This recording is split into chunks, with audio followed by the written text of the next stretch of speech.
안녕하세요. 고릴라TV 김홍일 PD입니다. 안녕하세요. 크로스 리서치 이재무입니다. 오늘은 이제 그 DDR5 관련 중에서 메탈 인덕터 생산하는 아비코전자 또 이야기해 드릴 텐데요. 네.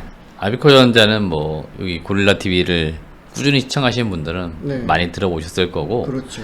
개인적으로도 아비코전자를 2021년도에 탐방을 한번 했었습니다. 그리고 그때도 제가 이제 DDR5 관련돼서 가장 핵심될 수 있는 기업인 걸 알고 있었고, 그동안에는 사실은 이제 탐방 기회가 좀 없어가지고 못 갔는데, 이제 3년 들어서 또 아비코 전자가 주목을 받고 있어서 네. 제가 이제 체크 차원에서 한 번 더 탐방을 좀 진행했다라고 보시면 됩니다.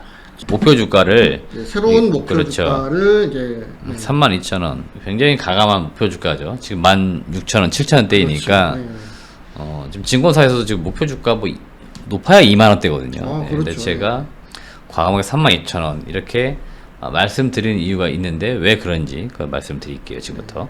공사가 이제 실제로 이제 공급하느냐 안 하느냐가 매우 중요한 거 그렇죠. 아니에요. 네, 그래서 제가 그거는 체크했기 때문에 말씀드리는데, 탐방은 제가 이제 6월 달에 진행했기 때문에 그때는 양산이 안 되고 있었어요. 양산되고 있는 건 어디 들어갔냐면은 스마트폰, 여기 SSD 이쪽에 들어가는 것들은 메탈 파워 인덕터가 양산되고 있었는데요. 이제 중요한 게 요 DDR5 DRAM 쪽으로 들어가는 거를 따르면 이제 7월부터라고 했습니다. 그러니까 지금 7월 거의 말이잖아요. 그렇죠. 그러면 지금쯤 이제 이 DDR5 향으로 공급할 수 있는 메탈 파워 인덕터를 양산을 하고 있다, 이렇게 보시면 되는 거고요.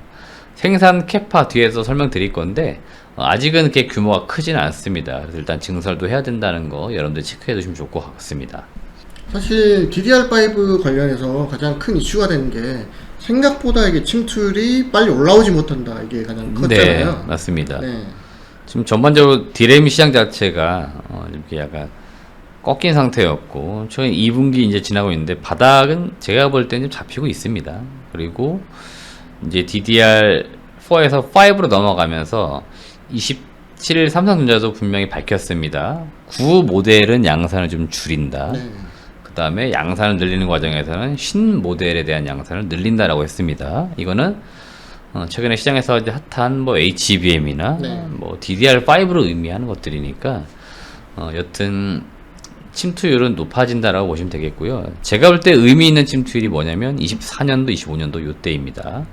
왜 그러냐면 여기 연초에도 인텔 쪽에서 서버 쪽 관련돼서 사파이어 래피드 제품을 올해 내놓을 것이다 얘기했기 때문에 그 시장이 굉장히 큰 거기 때문에 그렇죠. 전방 시장으로 보면, 그러니까 아주 큰 시장이 열려야 밑에 단에 있는 기업들이 많이 공급할 수 있으니까 침투를 그동안 했다는 것들은 사실 의미를 두기는 어렵고, 올해 이제 두 자릿수 올라온 상태에서 내년, 내후년 상당히 이제 큰 시장이 열릴 거기 때문에 그 시장 성장률은 매우 가파르게 올라갈 거라고 보시면 되겠고, DDR4 이거 시장 침투 보시면은 굉장히 오래 걸렸다고 해요. 한 8년 걸렸다고 하거든요. 네.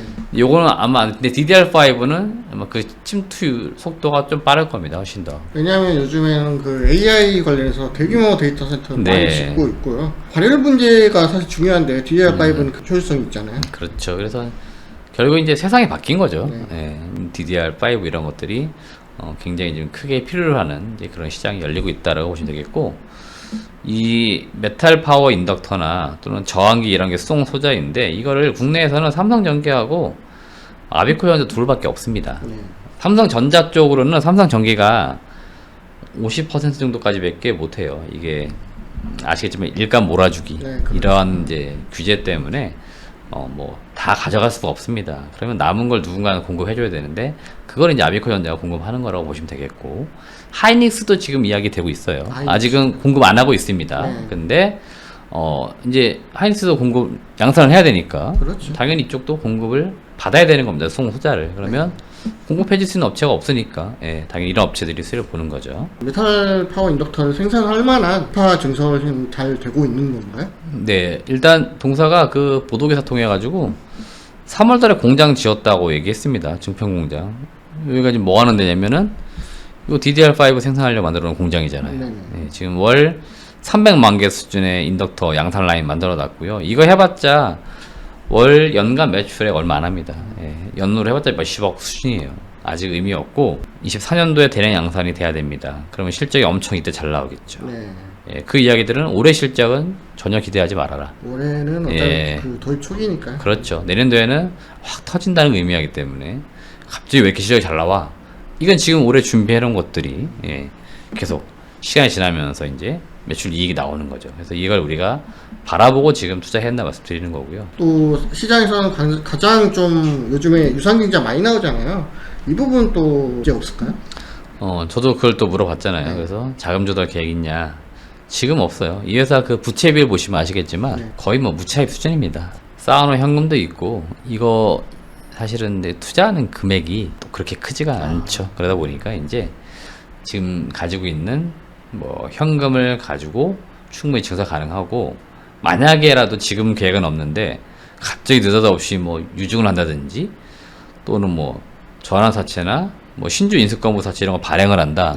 그러면 그 투자 목적을 잘 봐야 됩니다. 뭐냐면 우리가 지금 예상한 것보다 시장이 훨씬 더 빨리 열려가지고 훨씬 더 가파르게 증설을 해야 되는 상황에 놓이는 거죠. 그러면 외부 자금 조달해서라도 매출 이익을 내겠다는 의지가 있는 거니까. 그래서 빠지면 오히려 더 사야겠네요. 그렇죠. 그럴 때는 대려 호재가 되는 거고 지금 담당자분 이렇게 이야기해요. 유증이라든지 CB 그거를 하기 그 이전에 은행에서 빌리지 않겠냐. 그러니까 보통 일반적으로 기업들이 은행에 돈을 빌리잖아요. 그 재무 구조가 뭐 튼실하면은 문제가 그렇죠. 없잖아요. 예, 그래서 아마 자금을 조달한다 하더라도 아마 은행에서 이제 빌려오는 형태가 되지 않을까. 그러니까 지금으로서는 뭐 캐펙스 투자로 인한 뭐 자금 지출 이에 따른 뭐 자금 조달 계획은 크게 뭐 우려할 필요는 없다 이렇게 보시면 됩니다. 네. 그러면은 올해 매출보다 내년 매출이 더 중요하겠죠. 네, 올해는 뭐 영업이익 뭐 100억대 나온다라고 추정하고 있는데요. 네. 이거 큰 의미를 두지 마세요. 내년도에 제가 추정했을 때 영업이익이 한 300억까지 나올 수 있습니다. 요거 영업이익률 제가 15% 좀 가정을 했을 때 이익인 거고요. 아까 시장 침투율 말씀드렸는데 24년, 25년 가면 더 커지잖아요. 그렇죠.